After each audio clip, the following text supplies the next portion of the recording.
Hello everyone, I hope कि आप सभी अच्छे होंगे। लास्ट क्लास में हमने डिस्कस किया था सेल वॉल तक। सेल वॉल के हमने कॉन्सेप्ट समझा था और फिर उनके फंक्शंस भी देखे थे। तो आज हम स्टार्ट करते हैं प्लाज्मोलिसिस। तो प्लाज्मोलिसिस में क्या होता है कि जो हमारा लिविंग सेल होता है उसमें से जब हमारा वाटर कंटेंट जो है वो लॉस करेगा सेल, तो एक श्रिंकेज हो जाएगी सेल के अंदर, तो उसी को हम क्या बोलते हैं, plasmolysis. So, when a living plant cell loses water through osmosis, ये प्रोसेस कौन सा हुआ, क्योंकि यहाँ पे वाटर लॉस हो रहा है तो ऑस्मोसिस होगा। देयर इज श्रिंकेज और contraction of the content of the cell away from the cell wall. This phenomenon is known as plasmolysis. Next अब हम पढ़ेंगे न्यूक्लियस के बारे में। It is called the brain of the cell as it controls all the activity of cell। हम nucleus को क्या बोलते हैं, ब्रेन बोलते हैं। क्यों ऐसा, क्योंकि सेल की जितनी भी एक्टिविटी होती है वो कौन कंट्रोल करता है, न्यूक्लियस। आफ्टर दैट हम देखेंगे कंपोजिशन ऑफ न्यूक्लियस क्या होता है। The nucleus has a double layered covering called nuclear membrane.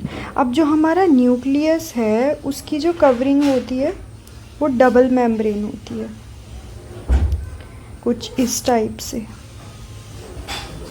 और ये डबल मेम्ब्रेन लेयर्ड होता है and the nuclear membrane has pores which allow the transfer of material from inside the nucleus to the cytoplasm. तो यहाँ पे ये जो pores present होते हैं हमारे न्यूक्लियर मेम्ब्रेन के बीच में, और यहाँ से क्या होता है, जो भी हमारा मटेरियल है उसका ट्रांसफ़र कहाँ से, न्यूक्लियस से साइटोप्लाज्म के बीच में। The nucleus contains chromosome which are visible as rod shaped structure only when the cell is about to divide. अब न्यूक्लियस के अंदर क्या होता है, हमारे क्रोमोसोम्स, जो जब हमारा सेल डिवाइड होता है वो किस तरीके के हो जाते हैं, रॉड शेप्ड स्ट्रक्चर वो बन जाते हैं जब हमारा सेल डिवाइड करने वाला होता है। तो एंड फंक्शन ऑफ क्रोमोसोम, अब हम डिस्कस करेंगे फंक्शंस ऑफ क्रोमोसोम क्या होता है, ये कंटेन करता है हमारी इंफॉर्मेशन जो भी इनहेरिट होती है।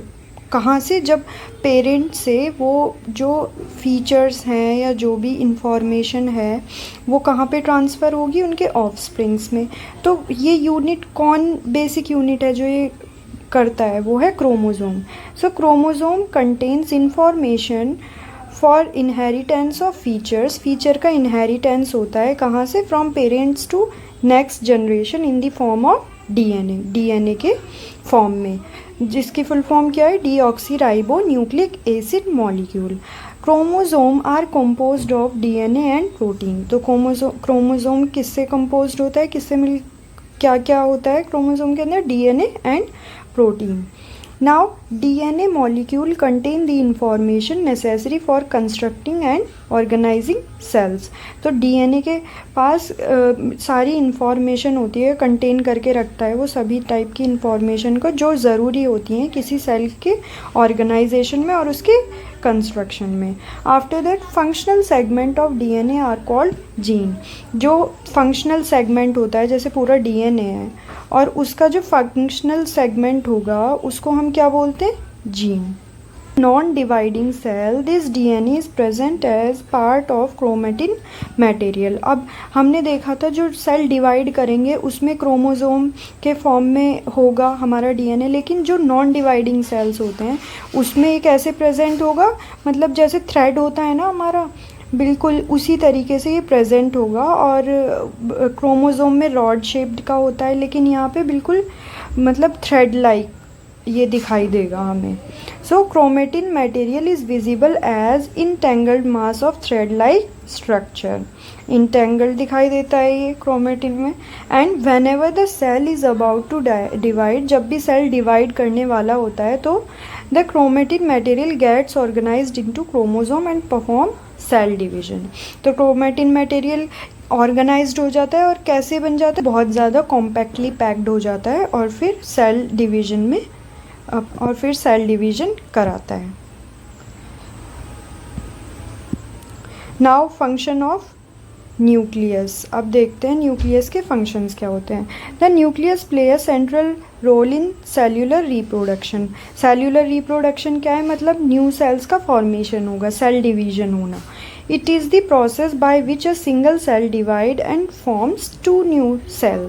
It also plays a crucial part along with the environment in determining the way the cell will develop and what form it will exhibit at maturity by directing the chemical activity of the cell।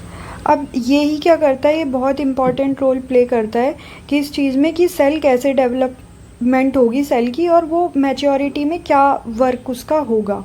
तो इसीलिए किस लिए, by directing the chemical activity of cell, क्योंकि सारी जो chemical activities वगैरह होती हैं वो कौन कंट्रोल करता है, न्यूक्लियस। इसीलिए हम न्यूक्लियस को ब्रेन बोलते हैं। तो इसीलिए ये जो मतलब न्यूक्लियस है बहुत ही इम्पॉर्टेंट होता है सेल के लिए। Now nucleoid. In some organisms like bacteria, the nuclear region of the cell may be poorly defined due to the absence of a nuclear membrane. Such an undefined nuclear region containing only nucleic acid is called a nucleoid. अब हमने देखा था bacterial cell जो होता है वो prokaryotic cells में आता है। तो प्रोकैरियोटिक सेल में हमारी जो ऑर्गेनेल्स थी उनके ऊपर मेम्ब्रेन नहीं थी कोई भी। अब मेम्ब्रेन नहीं है तो न्यूक्लियस के ऊपर भी कोई मेम्ब्रेन नहीं थी, तो हमारा जेनेटिक मटेरियल मतलब ऐसे ही रहता है, उसके ऊपर कोई मेम्ब्रेन नहीं होती। तो जिस रीजन में वो जेनेटिक मटेरियल होता है उसी रीजन को हम क्या बोलते हैं, nucleoid. So the nuclear region of the cell may be poorly defined, मतलब उसका डिफाइंड नहीं होता, वो ऐसे ही प्रेजेंट होता है due to the absence of nuclear membrane. तो उसी such an undefined nuclear region containing only nucleic acid is called a nucleoid. तो उसी रीजन को हम क्या बोलते हैं, न्यूक्लियोइड। सो हमने न्यूक्लियोइड एंड न्यूक्लियस के कॉन्सेप्ट समझ लिया है। Now let's move to another slide. Now अब हम हमारा नेक्स्ट टॉपिक डिस्कस करेंगे। तो नेक्स्ट है हमारा साइटोप्लाज्म। अब हम साइटोप्लाज्म के बारे में पढ़ेंगे कि क्या होता है साइटोप्लाज्म। तो जो भी हमारे सेल का फ्लूइड कंटेंट होता है वो क्या होता है, प्लाज्मा मेम्ब्रेन के अंदर जो फ्लूइड कंटेंट होता है उसे क्या बोलते हैं हम, cytoplasm. The cytoplasm is the fluid content inside the plasma membrane. It also contains many specialized cell organelles. Each of these organelles perform a specific function of the cell. अब यहाँ पे हमें सेल दिख रहा है तो ये प्लाज्मा मेम्ब्रेन के अंदर जो कंटेंट है उसे क्या बोलेंगे हम, साइटोप्लाज्म। साइटोप्लाज्म के अंदर यहाँ हमें बहुत सारी ऑर्गेनेल्स दिखाई दे रही हैं। तो ये ऑर्गेनेल्स क्या करती हैं, अलग अलग फंक्शंस परफॉर्म करती हैं और हमारे सेल की एक्टिविटी में पार्टिसिपेट करते हैं सारे ऑर्गेनेल्स। फिर अब फंक्शन ऑफ साइटोप्लाज्म, क्या फंक्शन होता है साइटोप्लाज्म का, it helps in exchange of material between cell organelles. ये क्या कराता है, जो भी हमारा मटेरियल फॉर्म हुआ है तो उसका क्या होगा, एक्सचेंज होगा मटेरियल्स का ऑर्गेनेल्स के बीच में। And it act as store of vital chemicals such as amino acid, glucose, vitamin and iron etcetera. And ये क्या स्टोर करता है, सारे केमिकल्स हो गए जैसे, और अमीनो एसिड हो गए, glucose, vitamin and iron etcetera, इन सब का मतलब स्टोर हाउस की तरह होता है। फिर it is the site of certain metabolic pathway such as glycolysis.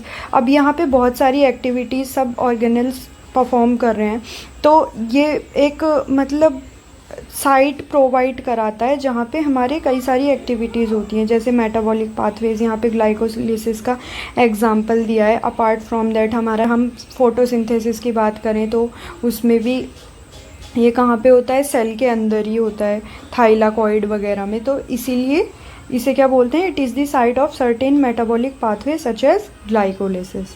तो आई होप कि आपको साइटोप्लाज्म का भी कॉन्सेप्ट क्लियर होगा। सो थैंक यू।